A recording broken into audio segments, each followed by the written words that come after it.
The harsh Arizona sun beats down on Sarah Miller as she clutches her swollen belly, staring helplessly at her overturned Jeep. 8 months pregnant and stranded in Apache territory with vital medical supplies that could save dozens of lives.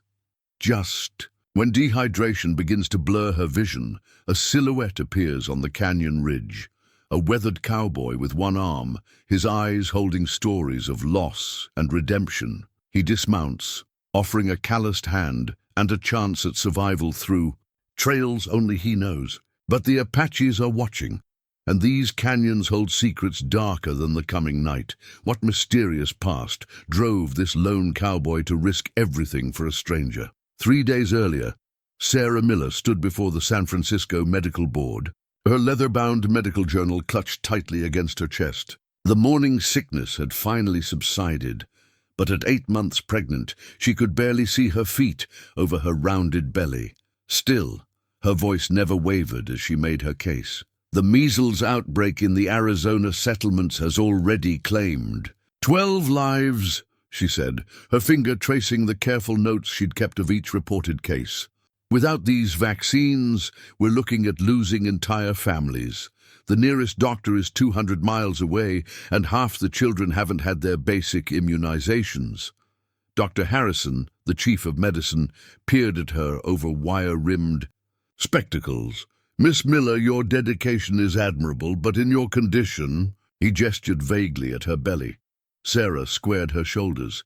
"My condition is precisely why I must go. The women in these settlements trust me. I've delivered half their babies. When I tell them these vaccines will save their children's lives, they'll listen." The board members exchanged glances, but Sarah wasn't finished. She opened her journal, revealing detailed maps of the territory, carefully marked with each settlement's location. "I've planned the route meticulously. The new Army road cuts through the worst of the terrain. 3 days of driving, 4 at most. I'll have the vaccines distributed before my due date." What she didn't mention was the recent Apache raids, the burning homesteads, the families forced to flee. The board members read newspapers. They knew. But Sarah had spent the last 5 years building trust with both settlers and native peoples. She'd treated Apache children alongside settler children, earned the respect of medicine men by showing interest in their healing practices. She'd even learned enough of their language to explain basic medical procedures. "The territories are unstable," Dr. Harrison said carefully. "The Army reports increased Apache activity.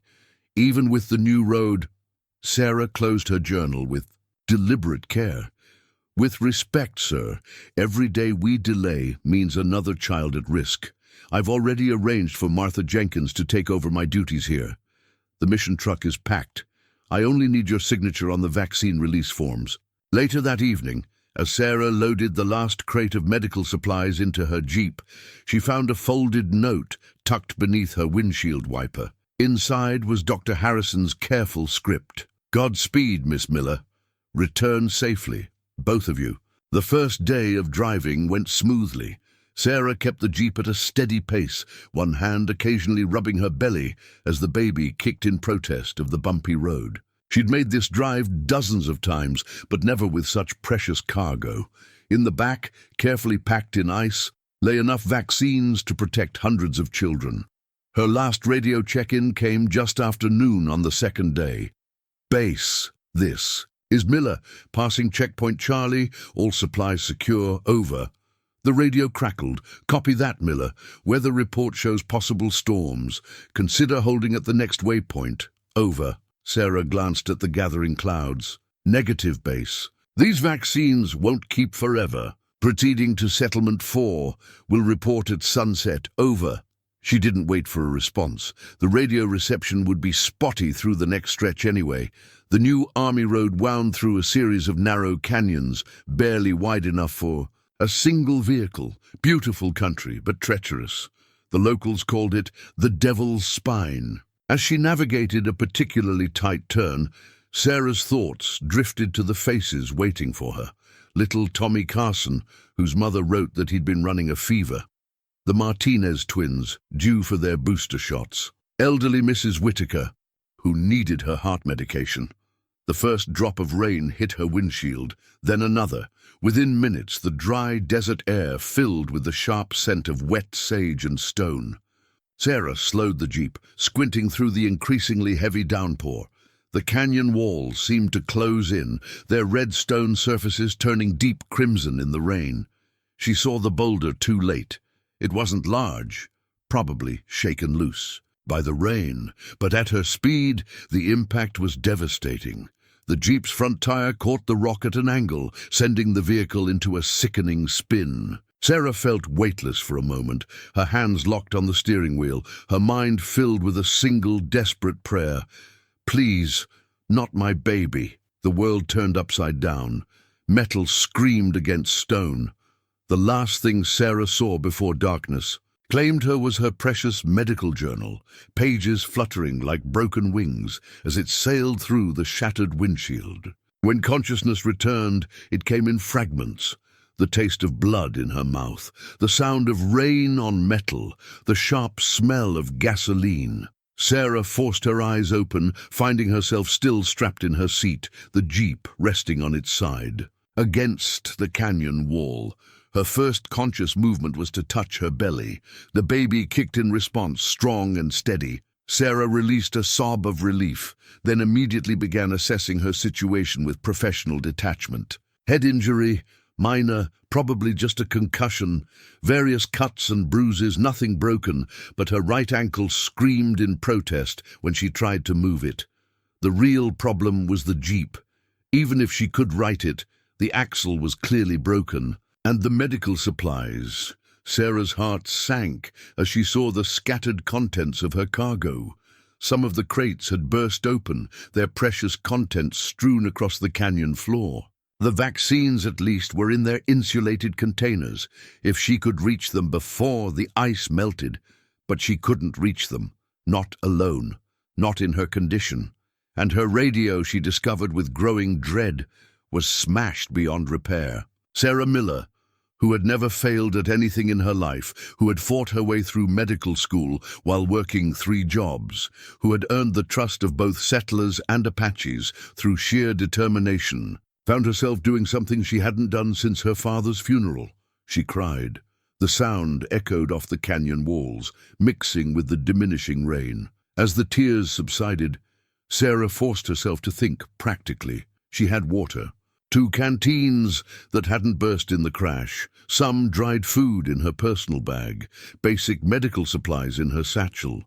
She could survive until help came, if help came. The thought of rescue brought fresh worry. This was Apache territory.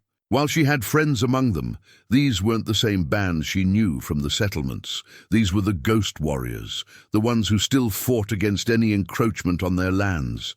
And she was clearly encroaching. As the rain finally stopped, Sarah heard something that made her blood run cold, the distant sound of hoofbeats. Sarah held her breath as the hoofbeats grew closer, then faded. Just an echo, she realized. Sound played strange tricks in these canyons. Still, she couldn't shake the feeling of being watched. Her hand found her father's broken compass in her pocket, its glass face cracked from the impact. Even damaged, she clung to it like a talisman. The late afternoon sun cast long shadows across the canyon floor, transforming innocent rocks into crouching figures. Sarah forced herself to think. Like a nurse, not a stranded woman. First priority, inventory what survived the crash. She could move, albeit slowly, and the baby's movements remained strong and regular. That was something. Using the overturned Jeep for support, she worked her way around the wreckage. The medical supplies lay scattered like fallen leaves. Some vials had shattered, but the crucial vaccines remained secure in their insulated containers. If she could just get them out of the sun! A shadow moved at the corner of her vision. This time, it wasn't a trick of the light. Sarah froze, one hand protectively covering her belly. High on the canyon rim, a figure stood silhouetted against the sky. The distinctive outline of a feathered headdress confirmed her fears. She didn't dare move as the figure raised something to its lips. A haunting whistle echoed through the canyon, not a bird call, but not entirely human either. Somewhere in the distance, another whistle answered. Sarah's heart pounded as she realized the truth. The Apache weren't just nearby, they were coordinating. With painful slowness, she eased herself back toward the jeep. Her ankle protested every step, but she couldn't afford to show weakness. The Apache respected strength, she reminded herself. Even in her condition, she had to project confidence. The whistle came again, closer this time. Sarah reached the jeep and carefully lowered herself into what remained of the passenger seat. She needed to think. The settlements taught that the Apache avoided conflict with pregnant women, considered it bad medicine. But these weren't settlement Apache. These were the shadows that kept army scouts awake at night. As the sun dipped lower, the temperature began to drop. Sarah had treated enough exposure cases to know she couldn't risk spending the night in the open. The jeep offered some shelter, but its precarious position against the canyon wall made it a death trap if it shifted. She spotted a shallow overhang about 50 yards away, manageable distance, even with her injured ankle. The real challenge would be the medical supplies. She couldn't carry much in her condition, but leaving the vaccines wasn't an option. The decision was made for her when another whistle pierced the air, this one so close it made her skin crawl. Sarah grabbed her medical bag and the smallest vaccine container. Everything else would have to wait. The 50 yards to the overhang felt like 50 miles. Each step sent shooting pains up her leg. The baby, sensing her distress, kicked repeatedly. Sarah paused every few feet, pressing herself against the canyon wall, trying to blend into the deepening shadows. She reached the overhang just as the last direct sunlight fled the canyon floor. The space was shallow but dry, with enough room to sit comfortably. More importantly, it offered a clear view of both approaches while keeping her back protected. As full darkness settled over the canyon, Sarah's medical training warred with her rising panic. She needed water. Pregnant women dehydrated quickly. But her canteen was still in the jeep, and the thought of moving in the dark, with unseen eyes watching. A rock clattered somewhere in the darkness. Sarah pressed herself deeper into the overhang, hardly daring to breathe. More rocks shifted, followed by the soft scuff of moccasins on stone.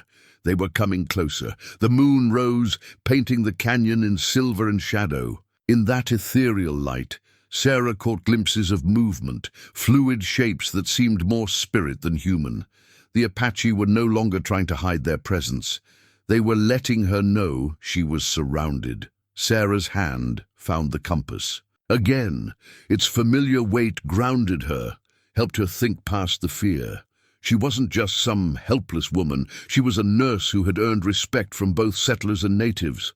She knew their ways, their language. Slowly, carefully, she began to sing. Not an English song, but a healing chant she'd learned from an Apache medicine woman. Her voice, barely above a whisper, carried the ancient words into the darkness. It was a prayer for safe delivery, for protection of new life. The movements in the darkness stilled. For a long moment, only Sarah's soft singing broke the silence. Then, from somewhere above, a voice responded in the same chant. Female, elderly, a medicine woman's voice. The tension in the air shifted. Sarah kept singing, even as tears of relief rolled down her cheeks. They might not help her, but at least they wouldn't harm her. Not while she carried a child. As her voice faded, a shape detached itself from the shadows. A young warrior approached, moving with liquid grace. He carried her canteen taken from the jeep. Without a word, he placed it within her reach, then melted back into the darkness. Sarah took a careful sip, rationing the water despite her thirst. She couldn't see her watchers anymore, but she felt their presence. They would wait, she realized. Wait to see what she would do. Wait to judge if she was threat or friend. The moon climbed higher as Sarah settled in for a long night. Her ankle throbbed, the baby turned restlessly, and somewhere in the darkness the Apache watched. But she was alive, and as long as she lived, there was hope. Just before exhaustion claimed her, a final thought surfaced. In the morning, she would have to make a choice. Try to reach the nearest settlement on foot, a dangerous journey in her condition, or wait for rescue that might never come. Neither option promised survival. She dreamed of hoofbeats and whispered prayers, of shadows that danced at the edge of firelight. And somewhere in those dreams, a one-armed figure waited, though she didn't yet know how vital that phantom would become. Dawn broke over the canyon rim, painting the rocks in shades of amber and rose. Sarah woke to find herself alone, no sign of the Apache who had watched through the night. Only the canteen beside her proved she hadn't imagined it all. Her ankle had stiffened overnight, and the baby's movements felt more insistent. Sarah knew the signs. Early labor was possible if she didn't stay calm and hydrated. As she massaged her lower back, a glint of metal caught her eye. Half buried in the sand near her shelter lay a tarnished cavalry scout badge. Sarah brushed it clean with trembling fingers. The badge's presence meant this route had once been a military trail, perhaps still was. Hope flared briefly, then dimmed. The badge looked old, its edges worn smooth by sand and time. Standing required more effort than she cared to admit. Using the canyon wall for support, Sarah hobbled to the edge of her shallow cave. The overturned jeep sat exactly as she'd left it, but something was different.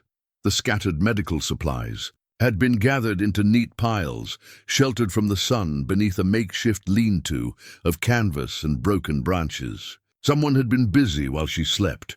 The sound came without warning, the soft clink of a spur against stone. Sarah turned too quickly, losing her balance.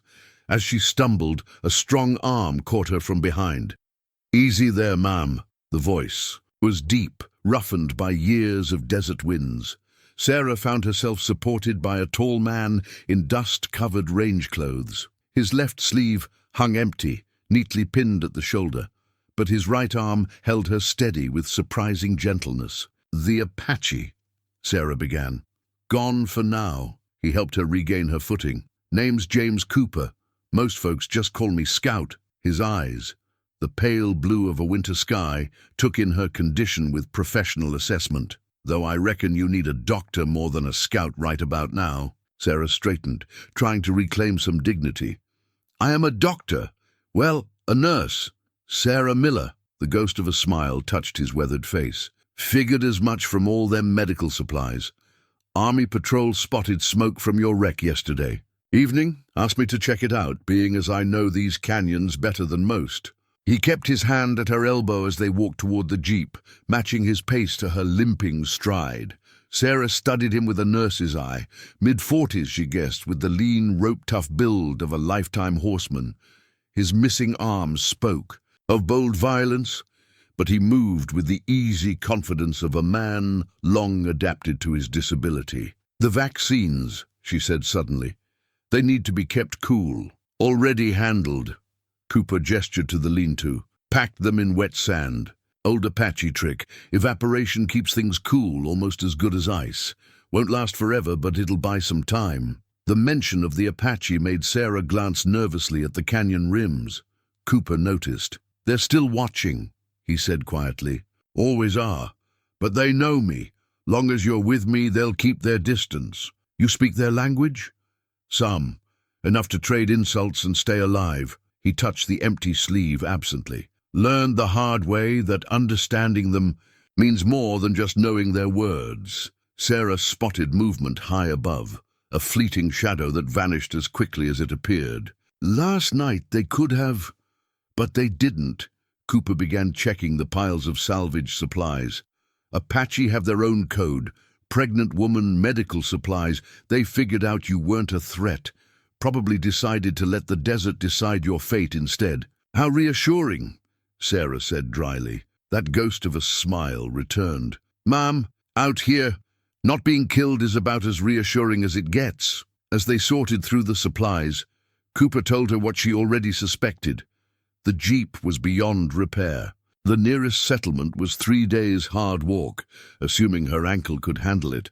The nearest army patrol was 4 days away, heading in the wrong direction. "There's a third option," Cooper said, helping her back to the shelter of the overhang. Trade route runs through a valley about 2 days east of here. Supply wagons come through regular, but—" he hesitated. "But what?" "But it means crossing the heart of Apache territory. Trails dangerous enough for a fit man on horseback. In your condition—" He let the words hang. Sarah rested both hands on her belly, feeling the baby shift. "These vaccines need to reach the settlements. Children will die without them." Cooper studied her for a long moment. From his pocket, he drew a creased and faded photograph. Sarah caught a glimpse of a woman holding a small boy before he tucked it away again. "Had a wife once," he said quietly. "Son, too. Fever took them both. No medicine, no doctor within 100 miles. His voice held old pain, long scarred over, but never fully healed. "Sometimes I wonder if things might have been different, if someone had cared enough to bring the medicine they needed." Sarah waited, sensing there was more. Cooper stood, brushing dust from his trousers. "Army's paying me to bring you back to the fort. Safer option, smarter option." He looked east, toward the territory he knew held 100 ways to die. "But if you're set on getting those vaccines through, I know the trails. Won't be easy, won't be safe, but I'll do whatever it takes," Sarah said firmly. "Figured you'd say that." Cooper whistled, a sharp pattern different from the Apache calls. A few moments later, a dark horse appeared around the canyon bend, its coat the deep red-brown of dried blood. "This here's Copper, best trail horse in the territory. He can carry double for a spell, though we'll mostly need to walk. Give that ankle of yours a day to strengthen, then we'll head out at first light." Sarah watched as he began setting up a proper camp, moving with the practiced efficiency of a man used to living rough. The cavalry scout badge still sat heavy in her pocket, and now she wondered if it was his, a relic of his own past in this unforgiving land. As if reading her thoughts, Cooper paused in his work. "Word of warning, Miss Miller. Trail ahead's got more than just Apache to worry about. Rattlers, cougars, bad water, worse men, not to mention whatever your condition might stir up." His blue eyes held hers steadily. "You sure about this?" Sarah thought of the children waiting for the vaccines, of Cooper's lost family, of her own child kicking beneath her heart. "I'm sure." He nodded once, accepting her decision with the same quiet strength he seemed to bring to everything. "Get some rest, then. Tomorrow's soon enough to start dying." The words should have frightened her. Instead, Sarah found them oddly comforting. Here was a man who knew exactly what they faced, who understood the risks, and was willing to face them anyway. For the first time since the crash, she felt something close to hope. As the sun climbed toward noon, Sarah watched Cooper work and wondered what storms had shaped him, what losses had carved away everything but this core of stubborn determination. She had a feeling the next few days would teach her more than she might want to know. The rest of that day passed in a blur of preparation. Cooper proved to be as skilled at improvising medical solutions as he was at reading trails. He fashioned a compress for Sarah's ankle, using strips torn from his own shirt, soaked in cool water and herbs he gathered from the canyon walls. "Indian arnica," he explained, crushing the yellow flowers between calloused fingers. "Good for swelling. Not as good as your fancy medicines, but it'll help you walk tomorrow." Sarah watched him work, noting the precise movements of his single hand. "You've done this before. Had to learn." He didn't look up from his task. Man with one arm either gets clever or gets dead out here. From his saddlebags came a worn piece of deerskin, a hand-drawn map covered in cryptic markings. Cooper spread it carefully on a flat rock, weighing the corners with stones. "Main Apache trails are here and here," he indicated with a finger. "But they'll be watching those. We'll take the old hunting paths instead. Longer route, but better chance of staying breathing." The map's details were incredible. Every water source, every sheltered hollow marked with symbols Sarah didn't recognize. "You made this?" 5 years of scouting. His finger traced a faint line that seemed to wind between the major trails. "This here's our route. 2 days if we're lucky, 3 if we're not. Lot of up and down, but it keeps us off the exposed ridges." Sarah studied the route, trying to memorize it. "And if we're not lucky?" Cooper's eyes met hers. Then this map finds its way to someone else's saddlebags. As evening approached, Cooper helped Sarah sort through the salvaged supplies. They could only carry the essentials: the vaccines, basic medical equipment, water, and minimal food. Everything else would have to be cached and retrieved later. Apache won't touch it, Cooper assured her, as they buried the excess supplies beneath a rock cairn. Bad medicine to steal from healers. Even out here, some traditions hold. Sarah's hands lingered on her medical journal before adding it to the cache. Cooper noticed her hesitation. "Books are heavy, Miss Miller." "Sarah," she corrected automatically, "and this one's important. 5 years of cases, treatments, patient histories won't do them much good if you die carrying it." His words were blunt, but his tone gentle. Sometimes living means leaving things behind. She thought of the empty sleeve pinned at his shoulder, wondering what he'd left behind besides an arm. But before she could ask, Cooper stiffened, his head turning like a hound catching a scent. "Company coming," he murmured. Sarah heard it. Moments later, the distinctive rhythm of horses moving at a careful walk. Cooper's hand dropped to the revolver at his hip, then relaxed as 3 riders emerged from the deepening shadows. They were Apache, but not warriors. An elderly woman led the group, her face deeply lined, her silver hair bound in traditional braids. Behind her rode 2 younger women, each carrying bundles wrapped in blankets. Cooper straightened, inclining his head respectfully. "Evening, grandmother." The old woman dismounted with surprising agility. She spoke in Apache, her voice like dry leaves rustling. Cooper listened, nodding occasionally, then translated for Sarah. "Says she's the medicine woman who heard your singing last night. Wants to check on you and the baby before we leave." He paused, listening to more. "Says she knows me from before. His hand touched his empty sleeve. Sarah understood. "She helped heal you?" Cooper's expression went distant. "Helped me live, not quite the same thing." The medicine woman approached Sarah, her dark eyes kind but evaluating. She spoke again, and this time Sarah recognized enough words to understand.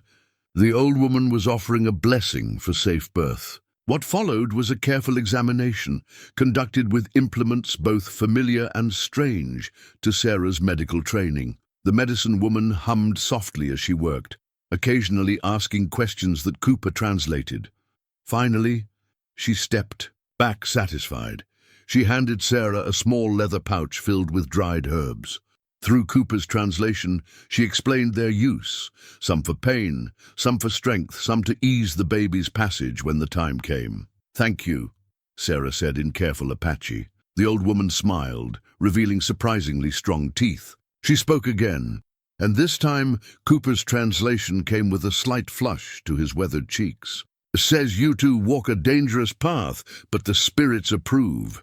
Says a one-armed man and a pregnant healer make a interesting pair." The medicine woman mounted her horse with the same easy grace she'd shown dismounting. Before leaving, she spoke one final time, looking directly at Cooper. He didn't translate immediately. When Sarah prompted him, his voice was soft. "Says sometimes the greatest medicine is finding what you didn't know was lost." They watched the 3 riders disappear into the gathering dusk. Sarah clutched the herb pouch, feeling strangely blessed and unsettled at the same time. Will we see them again? Hard to say. Cooper began laying out their bedrolls, his on the ground, hers on a carefully arranged pile of soft brush. Apache come and go like wind, sometimes helpful, sometimes deadly. Best not to count on either. As true darkness fell, Cooper built a small fire, screening it carefully to hide the light from prying eyes. Sarah found herself studying him in the flickering glow, noting how the firelight softened the hard lines of his face. "Why are you really helping me?" she asked suddenly. "And don't say because the army's paying you." Cooper was silent for a long moment, feeding small twigs into the fire. "Maybe I figured it's time to do something worth doing, instead of just staying alive." He looked up, meeting her gaze. "Or maybe I just got tired of wondering what might have been different if someone had helped when my family needed it." Sarah nodded, understanding. Sometimes the greatest wounds weren't the obvious ones, like a missing arm. Sometimes they were the invisible scars that drove a man to risk everything for a stranger's chance at what he'd lost. Before we jump back in, tell us where you're tuning in from. And if this story touches you, make sure you're subscribed, because tomorrow I've saved something extra special for you. Get some sleep, Cooper said, settling back against his saddle. Tomorrow's soon enough for regrets. Sarah lay down, feeling the baby shift restlessly. Above them, stars wheeled in the vast desert sky, and somewhere in the darkness, she knew, the Apache watched. But for the first time since the crash, she felt truly safe. Her last thought before sleep claimed her was that Cooper had been wrong about one thing. Tomorrow wasn't for regrets. Tomorrow was for proving that sometimes the greatest journeys started with loss and ended with finding something unexpected. They broke camp before dawn, moving through a landscape painted in shades of blue and grey. Cooper helped Sarah mount. Copper then led the horse on foot, picking their way through the uncertain light. His missing arm didn't seem to hamper him. He moved with the sure-footed grace of a mountain lion, reading the trail by touch and instinct as much as sight. The sun was barely over the horizon when Cooper raised his hand in warning. Sarah felt Copper tense beneath her as a rattlesnake's buzz cut through the morning quiet. Before she could react, Cooper's revolver cleared its holster. The shot cracked against the canyon walls, silencing the rattle. "Breakfast," Cooper announced, retrieving the snake with practiced ease. "If you're not too particular about your morning meal." Sarah watched him prepare the snake with swift, economical movements. An old wedding ring glinted on his right hand. She hadn't noticed it before. Cooper caught her looking and paused in his work. "Catherine gave it to me," he said quietly. "Day before she died." Sarah waited, sensing he needed to talk. Sometimes she'd learned as a nurse silence was the best medicine. "Was 19 when I met her. She was teaching at a mission school, all proper Eastern manners and big dreams about civilizing the frontier." A rough laugh. "Lord, how young we were. Thought love could conquer anything. Apache raids, drought, fever." He worked as he talked, the snake meat sizzling on hot stones. "Had a son, James Jr., but everyone called him Little Scout. Born with his mama's eyes and his daddy's wanderlust. Never could keep that boy in sight, always running off to explore, always wanting to see what was over the next ridge." Cooper's voice grew distant. 1869 was a bad year. Drought killed the crops, pushed game into the high country. Apache were hungry, settlers were scared. Catherine insisted on staying at the mission, said her students needed her more than ever. The sun climbed higher as Cooper lost himself in memory. "I was away scouting when the fever hit. By the time word reached me," his hand touched the empty sleeve. "Lost the arm in the ride back. Didn't even feel it. Just kept pushing through Apache territory, through a storm that turned the trails to mud. Found Catherine." His voice caught. "Found her holding Little Scout, both of them peaceful-like, as if they were just sleeping." Sarah felt her own eyes fill with tears. How old was he? 6. Just 6 years of telling him to be careful, to stay close. Then suddenly there was nothing left to protect. Cooper's hand strayed to the revolver at his hip. "Spent the next year hunting Apache. Didn't care if they were peaceful or hostile. Didn't care about anything except feeding the rage." He fell silent, turning the cooking meat. Sarah waited, knowing there was more. "It was the medicine woman, the one from last night, who found me, half dead from an arrow in my chest, out of water, out of ammunition. Should have let me die after all I'd done. Instead, she healed me, taught me their ways, their language, showed me that hatred is a poison that kills the hater first."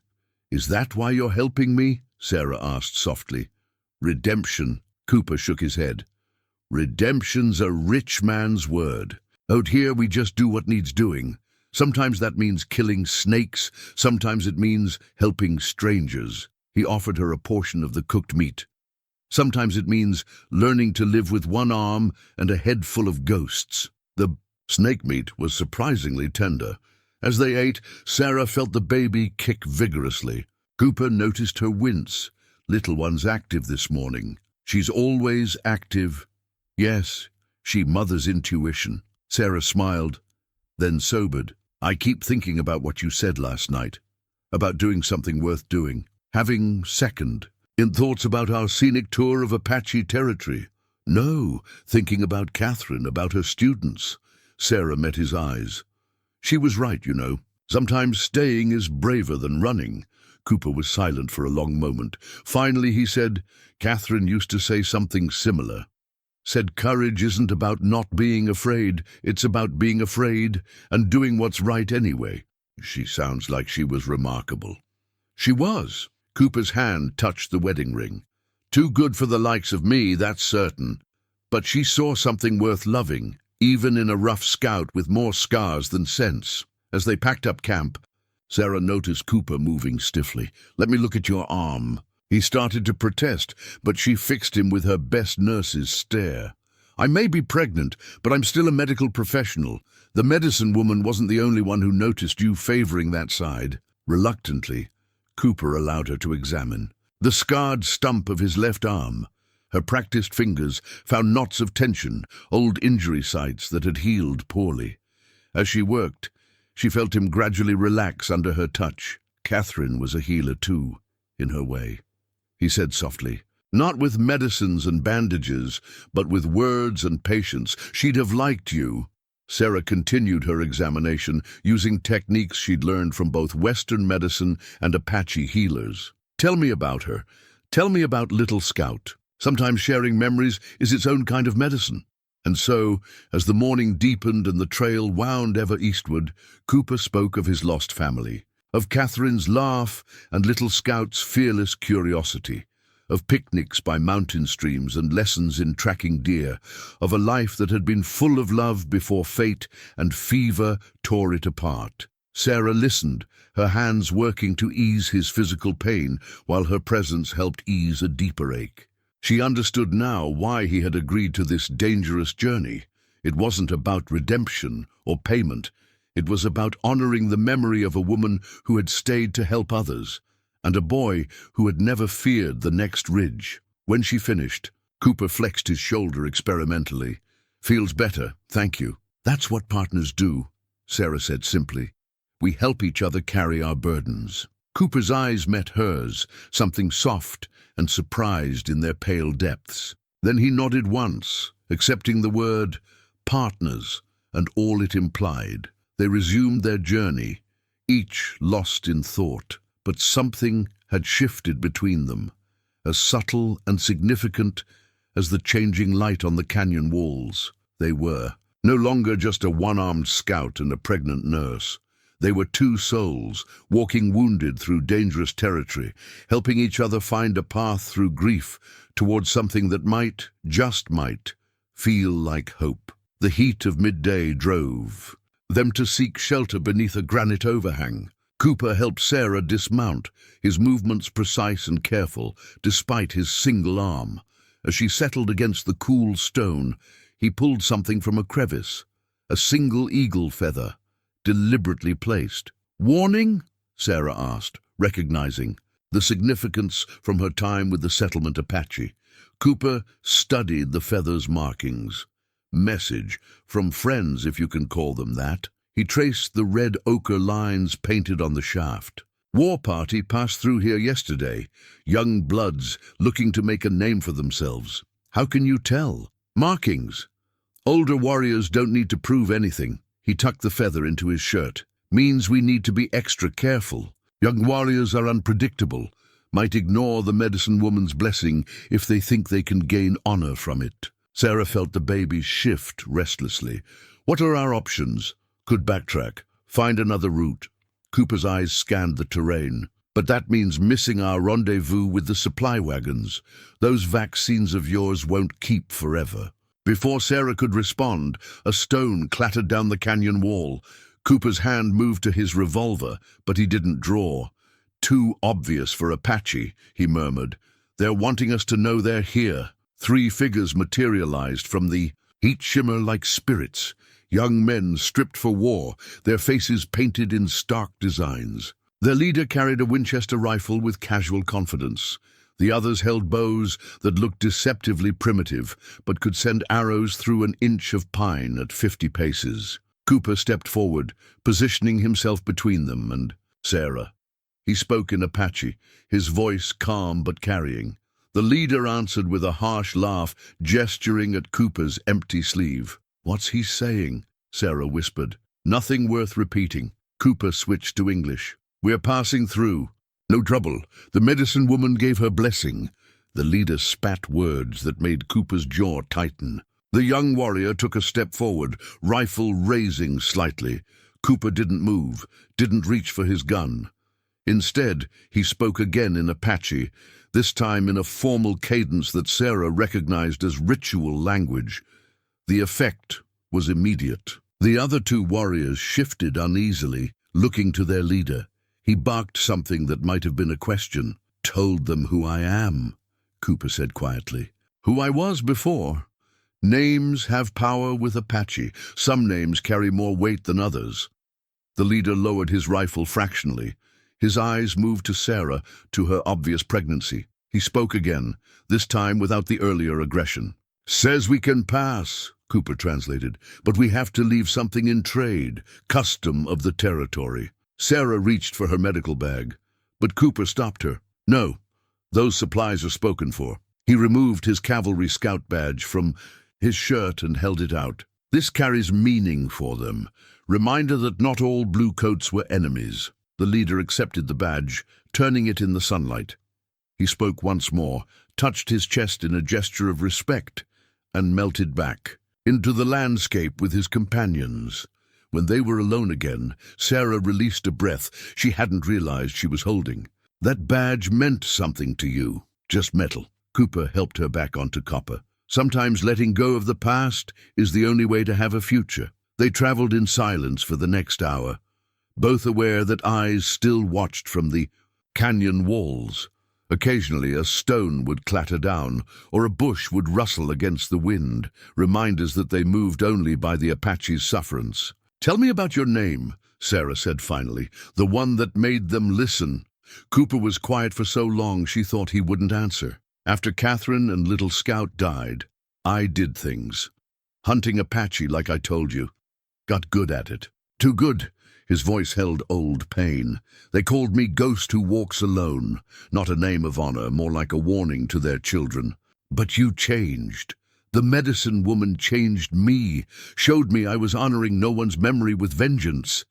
He adjusted Copper's lead rope. "Now they call me One-Hand Peacemaker. Not as fierce, but maybe better." Sarah understood. "That's why you gave up the badge, showing them the old ghost really is gone." "Something like that." Cooper squinted at the sun. "We should make the high canyon by nightfall. Better defensible position if those young warriors decide honor's worth more than custom." As if in response to his words, a distinctive bird call echoed from above. Not a real bird, but an Apache signal. Cooper's head snapped up, reading meanings Sarah could only guess at. "What is it? Another warning?" His voice was grim. "War. A party behind us now. Different group moving fast. Probably heard about the nurse with the precious cargo." Sarah felt her heart sink. "What are our chances? Better than they think." Cooper's mouth set in a determined line. "Those young ones might have had the medicine woman's blessing, but they don't have her wisdom. They'll expect us to run. We're not running." "No," Cooper patted Copper's neck.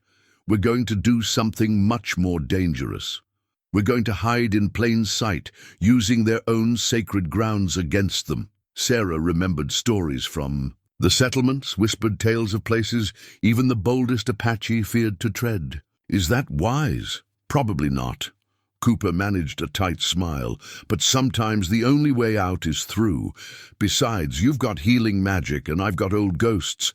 Might be enough to keep us breathing another day." As they turned toward the high canyon, Sarah felt the baby kick hard, as if sensing the tension. She rested one hand on her belly, the other on the herb pouch the medicine woman had given her. Between Apache warriors and sacred grounds, she wondered if they were walking from one kind of danger into something far worse. But looking at Cooper's straight back, At the quiet confidence in his bearing, she knew she trusted him. Ghost or peacemaker, he was her best chance at survival, and maybe something more than survival, if they lived long enough to find out what that might be. They made camp in a sacred cave as darkness fell. Cooper had chosen the spot carefully, a natural chamber whose entrance was nearly invisible from below. Ancient paintings covered the walls, their faded ochre figures dancing in the dim light of their small fire. "Apache won't follow us here," Cooper explained, helping Sarah settle on a bed of soft grass he'd gathered. "Place belongs to the spirit world. Even those young warriors won't risk disturbing the ancestors." Sarah studied a constellation of handprints pressed against the stone centuries ago. Among them, she spotted smaller prints, children's hands preserved in eternal ochre. What is this place? Vision Cave, where Apache youth came to find their spirit names. Cooper pulled a worn piece of leather from his pocket, a star chart marked with strange symbols. "Medicine woman gave me this years ago. Shows how the stars align with different cave paintings. Sort of a map through the spirit world." A sharp pain made Sarah wince. Cooper was at her side instantly. "The baby. She's restless tonight." Sarah managed a smile. "Probably doesn't appreciate all the excitement." Cooper's face showed concern. "Maybe we should rest here tomorrow. Apache or no Apache, you're in no condition for—" "We're not stopping."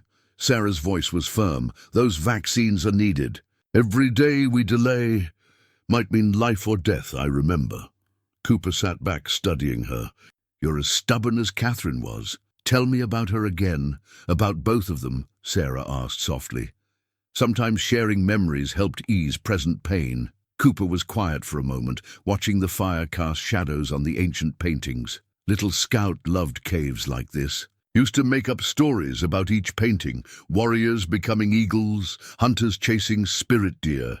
Catherine would scold him for touching the artwork, but her eyes would sparkle. His voice trailed off as a particularly bright star caught his attention through the cave's narrow opening. "That one there, the bright one just above the mountain?" Little Scout called it the Forever Star. Said as long as it was shining, we'd never really be apart. Sarah felt tears prick her eyes. Damn pregnancy hormones. "You still talk to them, don't you? Every night?" Cooper's hand touched his wedding ring. "Don't know if they hear, but they hear," Sarah said with quiet certainty. The baby kicked. Again, harder this time. She couldn't quite suppress a gasp of pain. Cooper moved closer, his good arms supporting her back. "Easy now. Try to breathe through it." His voice was gentle, reminding her of how he'd calmed his nervous horse earlier. "I'm fine," Sarah insisted, but she didn't pull away from his support. "Just false labor, common this late in pregnancy. Like you were fine this morning when your ankles were swelling, or yesterday when you were having dizzy spells." There was no accusation in his tone, only concern. "You're a nurse, you know? These are warning signs." Sarah met his eyes. "What would you have me do? Those children in the settlements might die without the vaccines." "I know," Cooper sighed. "But you're no good to them dead. Catherine used to say the same thing when I'd pushed too hard on patrol. Never did learn to listen until it was too late." "Until it was too late," he agreed softly. They sat in companionable silence, watching the fire dance. Outside, a coyote called, once, twice, then silence. Cooper's arms stayed around her, solid and reassuring. "When this is over," Sarah said suddenly, "what will you do?" "Haven't thought that far ahead." "Yes, you have." She smiled at his surprised look. "You're a scout. You always think ahead." Cooper was quiet for a long moment. "Settlements could use a good nurse, and a not-so-good scout to watch her back." The words hung in the air between them, heavy with meaning. Sarah felt the baby kick. Again, gentler this time. "We'd have to find a proper house. Can't raise a child in a cave." Cooper's voice was carefully neutral. "Unless you had other plans." His arm tightened slightly around her. No other plans. Above them, Little Scout's Forever Star gleamed bright and steady. Sarah wondered if somewhere Catherine was watching. The teacher who'd believed in staying when others ran. The woman who'd loved this complicated man before her. The night deepened around their small fire, and for a few precious hours, the dangers waiting outside seemed distant and manageable. Tomorrow would bring its own challenges, but for now, in this ancient sacred space, two wounded souls found a moment of peace, and perhaps the beginning of something neither had expected to find in the shadow of loss. Dawn broke with an ominous red sky. Cooper studied the horizon as he helped Sarah mount Copper, his weathered face creased with concern. The air felt wrong, too still, too heavy with foreboding. "Dust storm coming," he said finally. "Big one. By the look of those clouds." Sarah pulled her shawl tighter, feeling the baby shift restlessly. "How long do we have?" "Hour, maybe less." Cooper's eyes scanned the terrain. "Need to find shelter before it hits. These storms can strip the flesh right off your bones." They pushed harder than usual, Cooper leading Copper along increasingly narrow trails. The wind began to pick up, carrying the acrid taste of dust. Sarah's shawl, a simple wool garment she'd had since nursing school, whipped around her shoulders, like a living thing. "There!" Cooper pointed to a dark opening in the cliff face. "Old Bear Cave. Not ideal, but better than being caught in the open." They reached the cave just as the storm hit in earnest. The wind howled like 1,000 lost souls carrying stinging clouds of red dust. Cooper helped Sarah dismount, then led Copper deeper into the cave. The horse's eyes rolled white with fear at the storm's fury. "Easy, boy," Cooper soothed, securing the animal to a natural stone pillar. "We've weathered worse." Sarah sank gratefully onto a relatively smooth boulder, her back aching from the morning's hard ride. The cave was smaller than their previous shelter, forcing them to stay close together. She could feel the heat radiating from Cooper's body as he worked to create a temporary windbreak, using their blankets. A particularly violent gust tore at the blankets, ripping Sarah's shawl from her shoulders. Cooper lunged for it, but the wind carried it away into the maelstrom. The loss shouldn't have affected her so deeply. It was just a piece of cloth, but hormones and exhaustion conspired to bring tears to her eyes. "Was my mother's," she explained, when Cooper looked at her questioningly. "Last thing she gave me before the consumption took her." Cooper's face softened with understanding. Without a word, he shrugged out of his coat and draped it around her shoulders. The leather still held his warmth, along with the familiar scents of horse and desert sage. "Catherine kept her mother's locket," he said quietly. "Wore it every day, even after the clasp broke. Said some things carry more than just their practical value." Sarah pulled the coat closer, watching dust devils dance in the cave's entrance. "Like your wedding ring?" "Like that." Cooper settled beside her, his good arm automatically steadying her as another wave of dizziness hit. "You're getting worse." "Just tired." But they both knew it was more than that. The exertion, the altitude, the constant stress, all were taking their toll on her pregnancy. A sound like thunder rolled through the canyon. Cooper tensed. That wasn't the storm. Apache, rock slide, storms triggering them all through the canyon system. His face was grim. "We're trapped here until it passes." The implications sank in. They had limited water, no real food, and a pregnant woman showing signs of early labor. And somewhere out there, young Apache warriors were still hunting them. "Tell me a story," Sarah said suddenly. At Cooper's surprised look, she added, "If we're stuck here, might as well pass the time. Tell me something happy about little Scout." Cooper was quiet for so long she thought he wouldn't answer. Then, barely audible above the storm's rage, he began to speak. Was this season, actually. Dust storm, just like this one. Catherine was scared. She'd never seen one before. But little Scout, a smile touched his lips. That boy stood at the cave entrance, watching the dust clouds roll in, and said they looked like the spirit horses the old ones talked about. Said maybe if he was brave enough he could catch one and ride it to the stars. What did Catherine say to that? Told him some dreams are better left as dreams. Then she held him close and sang hymns until the storm passed. Cooper's voice grew distant. "Never knew a woman with more strength in her gentleness." Sarah felt The baby kicked and took Cooper's hand, placing it against her belly so he could feel the movement. His breath caught. "Strong," he whispered, "like her mama." They sat in comfortable silence as the storm raged outside, his hand remaining warm against her belly, the baby occasionally kicking as if in greeting. In that moment, surrounded by howling wind and stinging dust, Sarah felt an impossible peace. When Cooper finally spoke again, his voice was rough with emotion.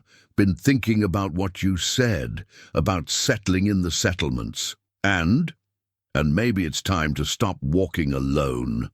His fingers intertwined with hers. "If you'll have a broken-down old scout for company." Before Sarah could respond, a different sound cut through the storm's fury.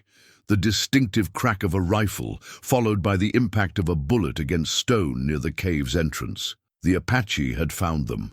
Another bullet kicked up stone, splinters near the cave mouth. Cooper moved with fluid grace, positioning himself between Sarah and the entrance while drawing his revolver. "Back of the cave's got a narrow tunnel," he said, never taking his eyes off the swirling dust outside. "Connects to the lower canyon system. There's a rope bridge about quarter-mile in." Sarah understood what he wasn't saying. The bridge, likely ancient, definitely dangerous, was their only escape route. "Can Copper make it?" Cooper's silence was answer enough. The horse nickered softly, as if knowing they were discussing his fate. "He'll draw them off," Cooper said finally. "Give us time." With efficient movements, Cooper transferred essential supplies to a single pack, then slapped Copper's flank hard. The horse bolted into the storm, his hoofbeats quickly swallowed by the wind's howl. "This way," Cooper took Sarah's arm, guiding her toward the back of the cave. The tunnel was a tight squeeze, especially with her pregnancy, but fear and necessity drove them forward. The sound of pursuit faded behind them, replaced by the peculiar silence of deep stone. Cooper produced a small tin lamp from his pack. Another piece of Catherine's legacy, Sarah guessed. Its weak light revealed ancient support beams and the occasional pictograph. "Apache death prayers," Cooper explained, gesturing at the fading symbols. "Marks the way to their burial caves. Most won't follow us here." "Most? Young warriors out to prove themselves?" "They might." They emerged onto a narrow ledge overlooking a deep gorge. The storm raged above, but down here the air was eerily still. Strung across the chasm was a rope bridge that looked older than time itself. Sarah felt her heart skip. "Tell me we're not crossing that. Rather face the Apache." A rifle shot echoed through the tunnel behind them, answering that question. Cooper tested the bridge's nearest anchor, a massive wooden beam driven deep into the rock. "I'll go first," he said. "Test each step. You follow exactly where I step, holding the guide ropes on both sides." He hesitated. "And Sarah, don't. Look down." Cooper moved onto the bridge with the same quiet confidence he brought to everything. The ancient wood creaked but held. Sarah watched his technique, the way he tested each plank before putting his full weight on it, how he kept his balance despite his missing arm. Another shot rang out, closer this time. Sarah stepped onto the bridge. The first few steps were manageable. She gripped the guide ropes tightly, placing her feet exactly where Cooper had. The baby shifted restlessly, as if sensing her fear. Halfway across, the wind found them. The bridge swayed sickeningly. Sarah froze as a plank cracked beneath her foot. Cooper turned at the sound, his face taut with concern. "Keep moving," he called. "Bridge won't hold long." Sarah forced herself forward. 3 steps, 4. The voices of pursuing Apache warriors drifted down from above, driving her on despite her terror. Then the guide rope on her left snapped. She lurched sideways, saved only by her grip on the remaining rope. Cooper was moving back toward her instantly, heedless of the danger. "Let go of the rope," he said when he reached her. "What?" "Trust me, let go." Sarah released her death grip on the rope. Before she could fall, Cooper's arm was around her waist, solid and secure. "Now we walk together," he said. "I won't let you fall." Step by careful step, they made their way across the remaining span. Sarah focused on Cooper's steady heartbeat against her side, on his quiet strength and the absolute certainty of his grip. They reached the far side just as their pursuers emerged onto the ledge. An arrow whistled past, then another. Cooper hustled Sarah behind a boulder, shielding her with his body.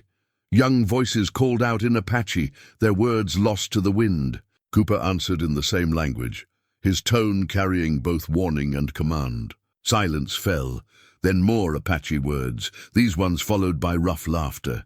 The arrows stopped. "What did you say to them?" Sarah asked when it became clear the warriors were withdrawing. "Reminded them that rope bridge is older than their grandfathers. Told them to ask themselves if their deaths would bring honor." Cooper helped her to her feet. "Also mentioned that my ghost would haunt their families for 7 generations if they harmed you." "And that worked?" "Apache take ghosts seriously, especially ghosts with unfinished business." He touched her cheek gently. "And protecting you, that's about as unfinished as business gets." The storm passed by nightfall, leaving behind a transformed landscape. New arroyos carved the earth where none had existed before, and entire cliff faces had been reshaped by the fury of wind and sand. Sarah's contractions had started again, stronger this time. She tried to hide her discomfort, but Cooper's sharp eyes missed nothing. When she stumbled for the 3rd time in as many minutes, he called a halt. "There's a friendly camp nearby," he said, helping her sit. "People who owe me a debt. More importantly, they've got a medicine woman." From his pack, he produced a small leather pouch decorated with intricate beadwork. Medicine pouch, sign of peace and healing. Might mean the difference between welcome and warfare. Sarah doubled over as another contraction hit. "No choice, is there?" Cooper's face was grim. No choice at all." He helped her to her feet, supporting most of her weight as they moved through the gathering darkness. Sarah tried to focus on putting one foot in front of the other, on breathing through the waves of pain that threatened to overwhelm her. The Apache camp appeared suddenly, a collection of wickiups nestled in a protected valley. Dogs began barking at their approach. Cooper raised the medicine pouch high, calling out in Apache. Figures emerged from the shadows, weapons ready but not yet hostile. Cooper continued speaking, his voice carrying the formal cadence of ritual greeting. Sarah recognized words for peace and healing among the phrases. An elderly woman pushed through the gathering crowd. Her face was deeply lined, her black hair streaked with gray, but she moved with the vigor of someone half her age. She took one look at Sarah and began shouting orders. "Grandmother says you need help now," Cooper translated, as young women hurried to support Sarah. "Says the baby is coming too soon." They led Sarah into a large wickiup, its interior warm and fragrant with burning herbs. The medicine woman, grandmother as Cooper called her, began examining Sarah with practiced hands. "Tell her," Sarah gasped through another contraction. "Tell her I'm only 8 months too early," Cooper translated. Grandmother nodded, producing various pouches and bundles from a painted parfleche. She spoke rapidly to Cooper. "Says the journey and the storm have stressed your body. Baby wants to come now." He hesitated. "Says there might be bleeding." Sarah's nurse's training kicked in. "Ask her if she has raspberry leaf and blue cohosh." Cooper's eyebrows rose, but he translated. Grandmother's weathered face broke into an approving smile. She held up the exact herbs Sarah had named, plus several others. What followed was a blur of pain and strange ceremony.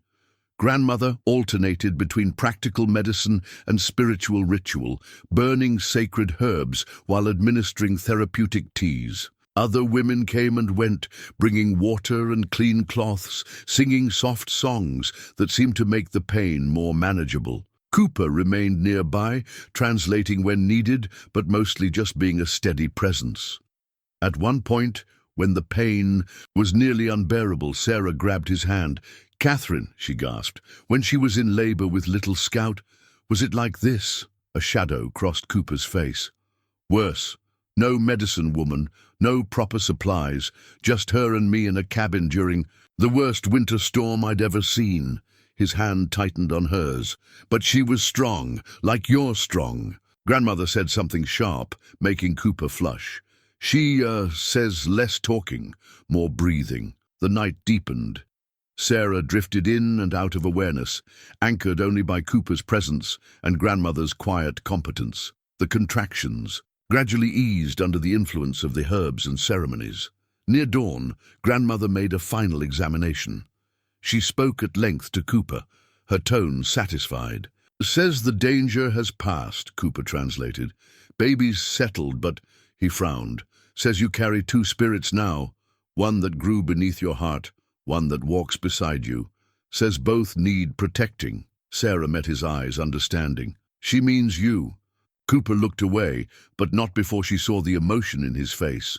Grandmother spoke again, pressing something into Sarah's hand, a small medicine pouch similar to the one Cooper carried. Protection, Cooper translated, and a reminder that some storms bring gifts as well as danger. They rested that day in the Apache camp. Sarah watched Cooper with the tribe members, saw how they respected him not for his past violence, but for the peace he'd chosen instead.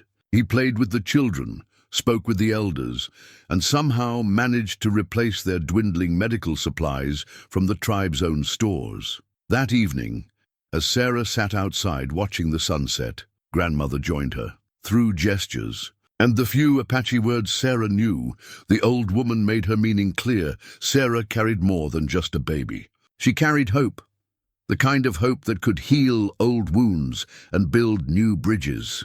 Sarah touched the medicine pouch at her neck, then reached for Cooper's hand as he settled beside her. Some gifts, she thought, were worth any storm. They left the friendly camp before dawn, supplied with fresh water and medicinal herbs. Copper had found his way back to them. Apache children discovered him grazing in a hidden valley, exhausted but unharmed. Now the horse carried Sarah and their precious cargo of vaccines, while Cooper led them along trails so faint only ghost tracks marked their passage. The first warning came from a broken branch. Snapped the wrong way, too obvious to be natural. Cooper froze mid-stride, his head tilting like a wolf scenting danger. Riders, he said softly, moving fast, not the young warriors from before. How can you tell? These ones know what they're doing. No wasted movement, no showing off. He studied the horizon. Renegades, probably. Heard about the nurse with valuable cargo. Sarah felt her blood run cold. Renegades were different from the young warriors they'd encountered before. These were hardened fighters who'd broken from tribal authority, men who acted without honor or restraint. A horse whinnied in the distance, too close.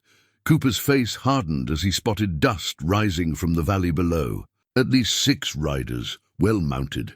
They'll catch us on open ground. Sarah checked her medical bag, ensuring the vaccines were secure. Options? Could try the high pass. Cooper pointed to a narrow cut between towering cliffs. Rough going, but Copper can make it. Might lose them in the rocks. They started for the pass, moving as quickly as they dared on the treacherous ground. Copper proved his worth, picking his way sure-footed despite his burden. Every few minutes, Cooper would pause to listen, his expression growing grimmer each time. They're gaining, he said finally. Know these trails too well. A bullet kicked up stone splinters near Copper's hooves. The horse reared, nearly unseating Sarah. Only Cooper's quick grab at the reins prevented disaster. More shots followed. The renegades weren't trying to kill them. Not yet. They were herding them, driving them toward the narrowest part of the pass, where the walls rose sheer and smooth. Cooper saw the trap too late. They've got men ahead of us, boxing us in. Sarah looked back the way they'd come. Dust clouds marked their pursuers' approach. Ahead, the pass narrowed to a knife-edge trail with drops on either side, and somewhere in those rocks, more renegades waited. We could surrender, she suggested. Offer them something in trade. They'd take everything, vaccines, supplies. Cooper's voice was hard. And they'd still kill us, or worse. The baby kicked hard, as if sensing her fear. Sarah forced herself to think past the panic. What about the caves, like before? Cooper shook his head. No caves here, just the pass or... He stopped, his eye caught by something. No caves, but maybe... He led them off the trail into a shallow bowl ringed by broken rocks. Ancient petroglyphs covered one wall, dancing figures and spiraling symbols that seemed to move in the harsh sunlight. Sacred ground, Sarah realized. Not sacred enough to stop renegades, but it gives us one advantage. Cooper began unfastening. Copper's saddle straps with quick, efficient movements. They'll expect us to run, to keep everything together. Sarah understood suddenly. You're going to split us up. Copper can carry you and the vaccines up that game trail. He pointed to a nearly invisible path switching back up the cliff face. It's too narrow for pursuit on horseback. They'll have to follow on foot. While I give them something more interesting to chase. He pulled his cavalry scout badge from his pocket, the one he'd recovered from the young warriors. Man traveling light can move faster than a hunting party, especially if they think he's carrying something valuable. Sarah caught his arm. They'll kill you. Maybe. He smiled slightly. But they'll have to catch me first. And I didn't earn the name Ghost for nothing. More shots rang out. Closer now. They could hear the renegades calling to each other, their voices carrying the harsh excitement of hunters who knew their prey was trapped. Cooper helped Sarah onto Copper, adjusting the stirrups one last time. His hand lingered on her knee. Get to the supply wagons. Don't stop for anything. James. She caught his hand. Don't you dare die. He reached up, touching her face with calloused fingers. Catherine used to say the same thing every time I rode out. His eyes held hers. Never could refuse her anything. The sounds of pursuit grew louder. Cooper pressed something into Sarah's hand, his wedding ring. Something to return to. Me, he said softly. Then he swung up onto one of the loose horses they'd been using as a pack animal. When you hear the shooting start, he said, don't look back, just ride. Copper knows the way. Before Sarah could respond, Cooper wheeled his horse and galloped out of the hollow, deliberately making as much noise as possible. The renegades' shouts changed tone, excitement turning to bloodlust as they spotted their quarry. Sarah waited until the sounds of pursuit focused on Cooper's direction. Then, with tears blurring her vision, she guided Copper toward the game trail. The horse picked his way carefully upward as gunfire erupted below. Don't look back, Cooper had said. But she couldn't help herself. Just once she turned in the saddle. In the distance, a lone rider wove through the rocks with impossible skill, drawing the renegades further and further from her position. Even with one arm, Cooper rode like he was part of the horse, like the ghost his name proclaimed him to be. Then a bend in the trail hid him from view, and Sarah was alone with her precious cargo, a borrowed horse and a wedding ring that felt far heavier than its simple gold band had any right to be. She pressed her hand to her belly, feeling the strong kicks of the child within. Your father, she whispered, surprising herself with the words, is either the bravest man I've ever known or the biggest fool. Let's pray he's both. Then she turned Copper's head upward and didn't look back again. The game trail led Sarah higher into terrain where even the Apache rarely ventured. Copper moved with careful precision, but each step sent loose rocks clattering into the abyss. Below, the sound of gunfire had faded, leaving her alone with the wind and her fears. Cooper's wedding ring pressed against her chest, where she'd strung it on a leather thong. Each touch reminded her of his sacrifice, of the trust he'd placed in her to complete their mission. The vaccines had to reach the settlements. Everything else, even Cooper's fate, had to come second. Near midday, Copper halted, refusing to move forward. Sarah saw why. A rockslide had taken out part of the trail ahead, leaving a gap too wide to cross. They would have to backtrack, find another way. But backtracking meant facing the renegades. If they'd caught Cooper, she pushed the thought away, scanning the cliff face for options. That's when she saw them, ancient cave paintings, nearly invisible against the weathered stone, dancing figures that seemed to point the way to a narrow crevice. Sarah remembered Cooper's words about Apache sacred places. With no better choice, she guided Copper toward the opening. The crevice widened into a tunnel, its walls covered with more paintings.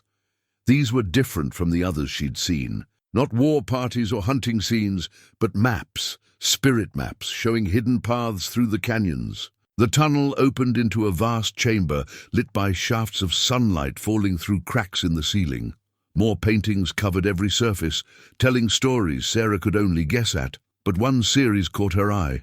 A group of figures fleeing from danger, led by spirit animals through secret ways. "Show me," she whispered to the ancient artists.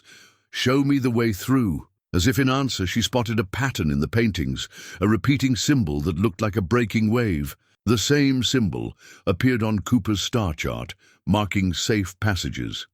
Sarah studied the paintings carefully, matching them against the chart's markings. A route emerged, one that would take her through the mountains using hidden canyons and ancient paths. The baby kicked vigorously as if approving the plan. Sarah patted her belly. "Your father would say we're being foolish, trusting paintings older than time." She smiled sadly. "But then he's the one who taught me that sometimes the old ways are the best ways." She found more than just maps in the hidden canyon. In small niches carved into the walls, she discovered dried herbs and medicines left as offerings, some still potent despite their age. Her nurse's training helped her identify plants that could ease pain and prevent bleeding. "Thank you," she said to the silent walls, carefully taking only what she absolutely needed. "I'll repay this debt somehow." As she prepared to leave, a final painting caught her attention. It showed a woman, heavy with child, surrounded by protective spirits. Below it, someone had left a small clay pot decorated with symbols of healing and safe passage. Sarah added the pot to her medical bag, understanding its significance. The Apache believed certain vessels could hold more than just physical contents. They could carry prayers, hopes, protection.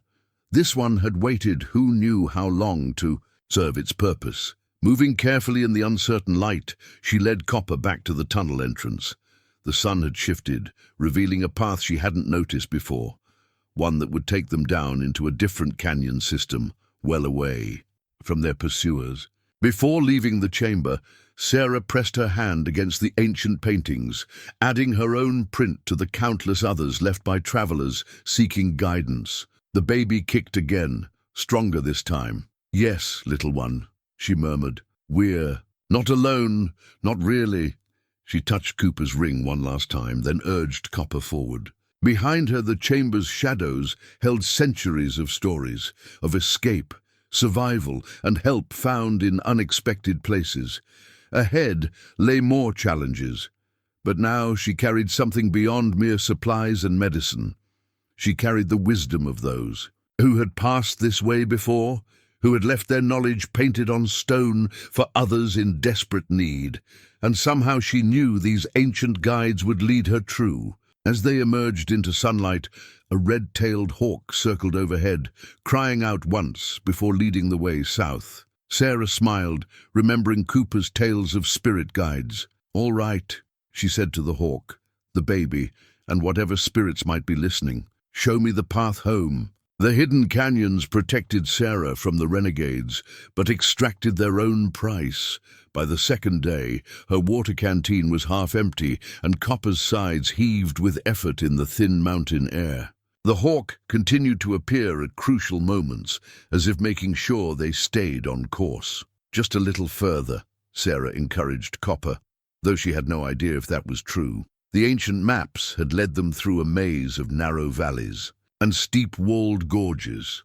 Each step forward felt like a step deeper into a labyrinth. The baby had been quiet for hours, too quiet. Sarah knew the dangers of dehydration in pregnancy. She rationed the water carefully, taking only small sips, when dizziness threatened to overwhelm her. Near midday, they reached a fork in the canyon. Both paths looked equally promising, or equally deadly. Sarah pulled out Cooper's star chart, but the faded ink blurred before her tired eyes. "Which way?" she asked the hawk, wheeling overhead. The bird screamed once and banked left, but Sarah hesitated.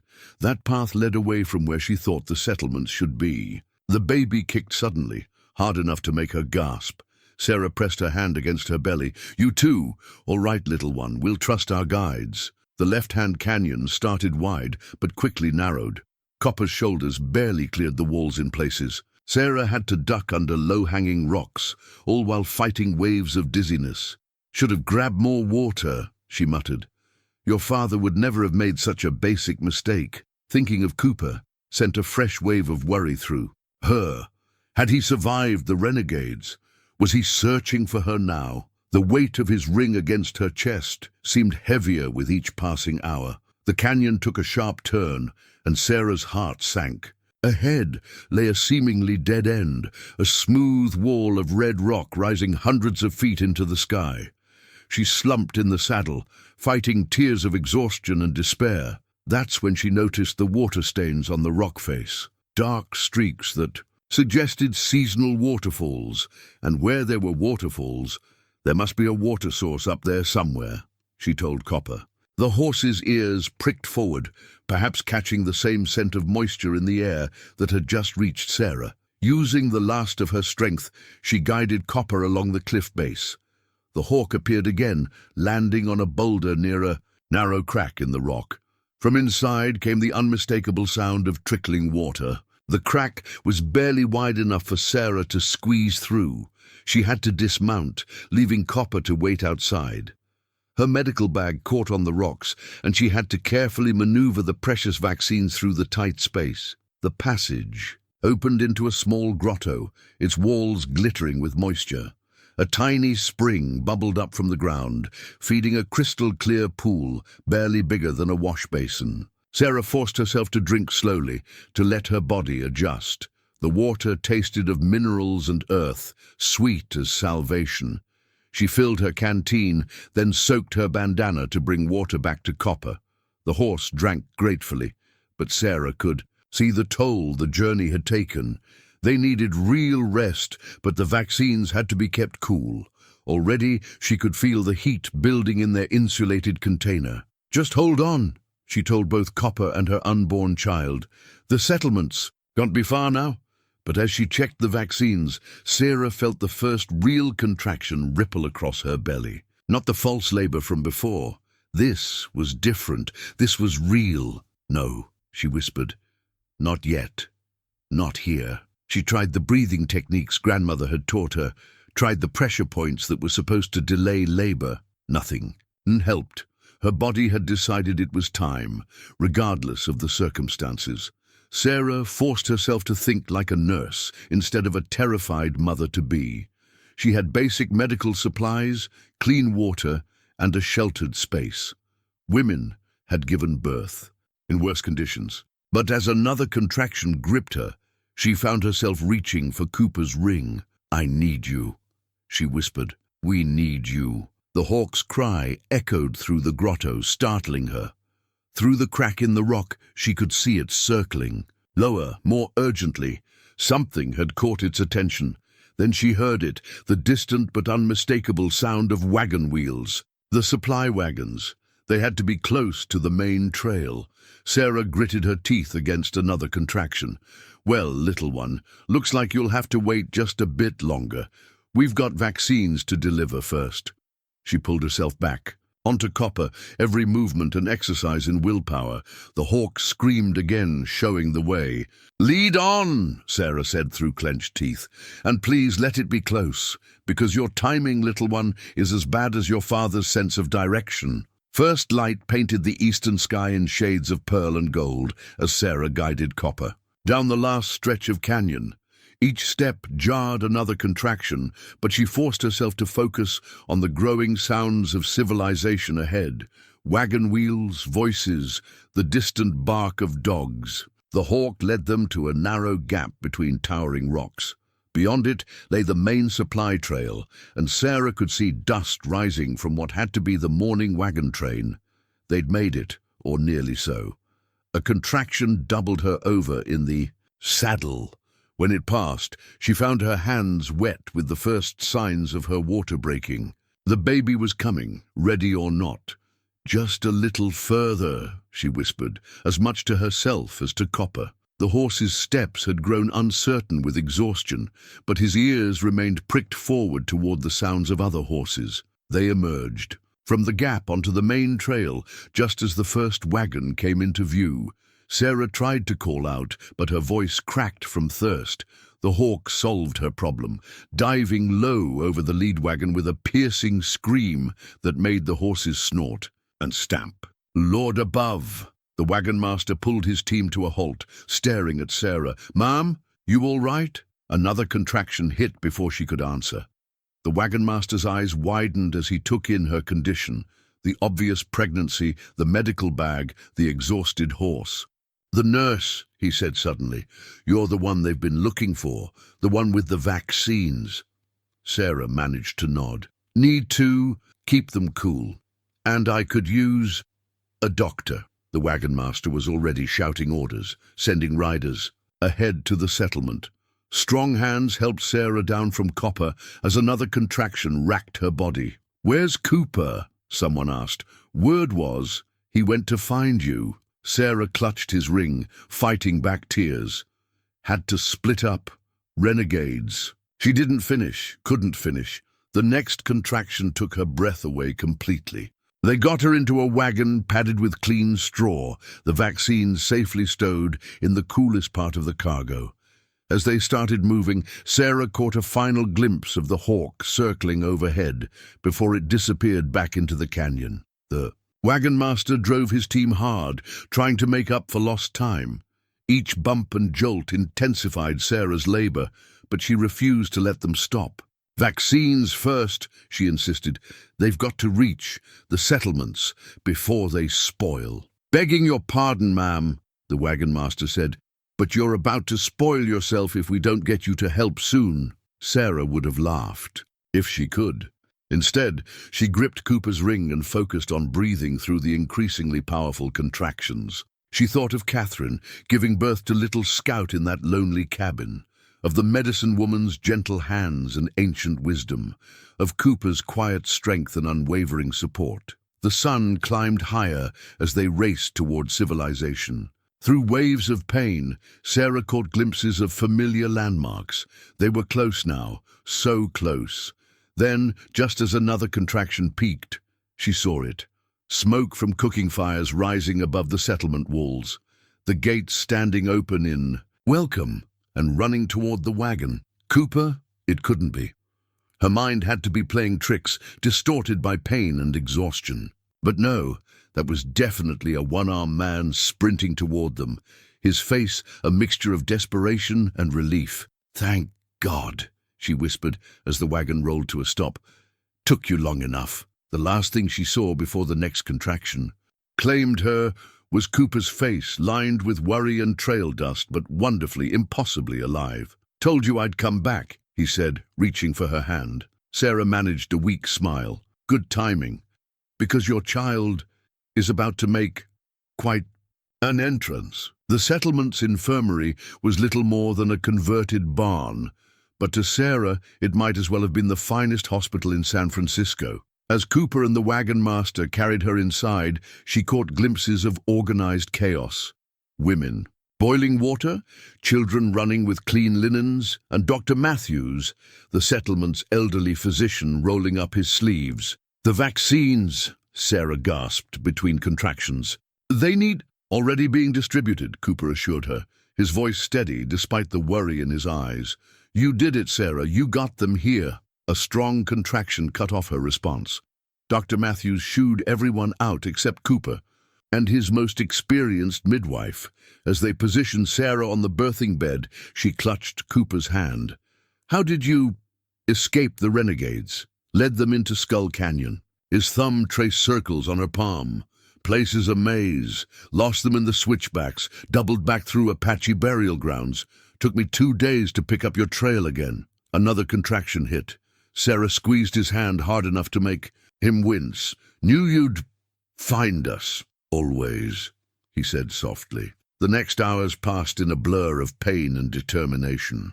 Cooper never left her side, supporting her through each contraction, wiping her brow, murmuring encouragement. At some point, she realized he was singing the same Apache healing songs she'd learned from grandmother. Catherine would be proud. Sarah managed between contractions. Of both of us. Cooper's voice caught. Before he could respond, Dr. Matthews announced, "I see the head." One more good push, Mrs. Miller. Sarah gathered her remaining strength. The pain peaked, transformed, became something else entirely.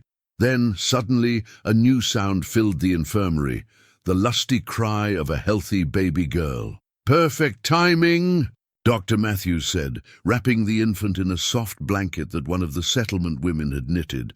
Just like her mama, they placed the baby on Sarah's chest. Through tears of exhaustion and joy, she saw Cooper's eyes fixed on the tiny face, saw the emotion he couldn't quite hide. "Catherine," Sarah said. "Her name is Catherine." Cooper's hand trembled as he touched the baby's cheek. "You sure? She helped us get here. Seems right, she should have a namesake." Sarah smiled tiredly. "Catherine Scout Miller Cooper. Bit of a mouthful, but she'll grow into it." Miller Cooper. His voice was rough with emotion. Sarah reached for the leather thong, around her neck, removing his wedding ring. "If you want it back, both the name and the ring." Cooper was quiet for a long moment, looking at his daughter, at the ring, at Sarah. Finally, he said, "Ring stays with you, but maybe with a proper ceremony this time." As if in agreement, little Catherine let out another cry. Outside, they could hear the settlement coming to life. Wagons moving, children playing, life continuing. And beneath it all, the sound of mothers bringing their children to receive the vaccines that had cost so much to deliver. Dr. Matthews returned with a report. "Vaccines are being distributed now.